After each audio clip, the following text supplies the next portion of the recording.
How's it going, everyone? Welcome back to the Salamander Wilds, and today we're going to meet a really peculiar and interesting newt that has a pretty intense defense mechanism. I'm talking about this newt that's in the enclosure right next to me, the Spanish-ribbed newt. This is a really cool newt. It's very well known. It's actually widely considered to be a beginner newt for most keepers. We're going to get a really good close-up look at the species, find out what it's really all about, talk about its really intense defense mechanism, piercing ribs that pierce right through the skin to ward off predators. Just really such an amazing species overall. So yeah, if you enjoyed the video, please remember to leave a like, share, comment down below, please subscribe, and also channel memberships are now available. Check those out if you're interested. You get some perks if you sign up for a membership, including early access to videos. And with that, let's look at the Spanish-ribbed newt. The Spanish-ribbed newt, or also known as the Iberian-ribbed newt, gets its name from the defense mechanism that it has. We can see on the side of its body these nodules. These points on the side of its body is where it is able to pierce its own skin with sharpened ribs.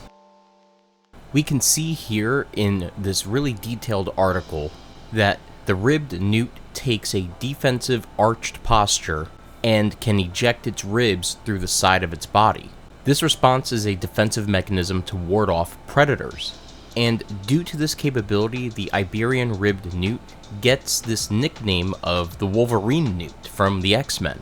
Now, I'm not usually one for common nicknames because I think these nicknames tend to muddy the waters, but I think this is actually really appropriate in the case of this newt. It should also be noted that this response is actually not the first go-to response to ward off predators. The Iberian ribbed newt is toxic. It contains poison, just like other members of the family Salamanderidae. As shown in the photo below, we can also see the sticky mucus-like substance from the parotid gland. This poisonous substance, while not harmful to humans, it's still irritating as noted in the article, but it is dangerous enough to harm a small rodent such as a mouse. I'll leave a link to the article in the description below. I highly suggest giving it a read because there's a ton of great information in that article, but also throughout the entirety of the caudata.org website. And now, looking at the Iberian ribbed newt here, this is actually a leucistic newt, as opposed to the wild type coloration shown in the article. Leucism is a rare genetic mutation resulting in the color that you see here.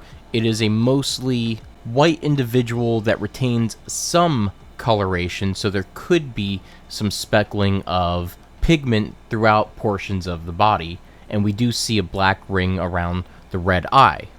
And just like other color mutations like albinos or melanistic color mutations, this is also another rare genetic mutation in the wild. However, in captivity, it's fairly common to see the leucistic color morph. And now, going to the IUCN Red List website, there's a few things we could look over to take a bit of a deeper dive. First, we can see that the status is of least concern, which is overall a good thing, especially in comparison to many other amphibians that have a more vulnerable status. However, we are still seeing a downward trend in the population. The last assessment was done in 2020, so not too far back, but I do think something a little more recent would help and go a long way. We can also see the native range of this species as well, notably native to Spain, and we also get a nice detailed summary of its habitat. And interestingly enough, it actually notes that this is a semi-terrestrial species. This may be true in the wild, since newts go through seasonal changes and may not have a choice but to remain on land when there are periods of drought, but you'll see in captivity that the species very rarely uses any land portions that may be present in your enclosure. They are highly aquatic and should still have a land portion just on the off chance that they need to use it. I can actually say I did see my Spanish ribbed newt use the land portion for just a little while, and I haven't seen it back up on the surface since, but the possibility is still there. But you will most certainly see the species staying in the water and may never even see it use the land portion.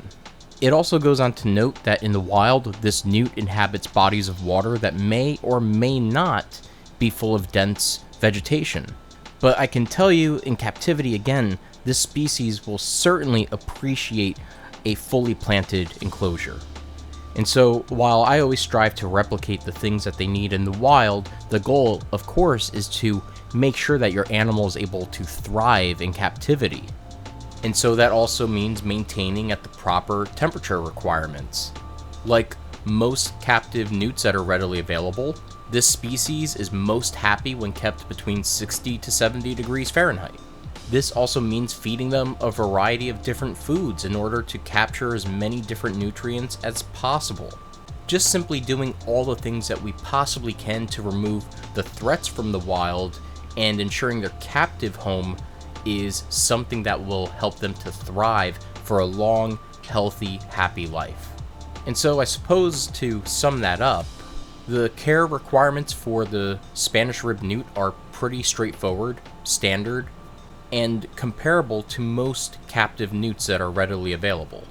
That includes a densely planted aquarium with a small land portion, keeping them at the proper temperature requirements, and because this is widely considered to be a beginner species, if you do all these things, keeping this animal should be pretty straightforward. And so with that, I will wrap up the video here. This was just an introduction to the Spanish ribbed newt, also known as the Wolverine newt, the newt of the X-Men, right? I mean, what a great comparison due to the defensive capabilities that this species has.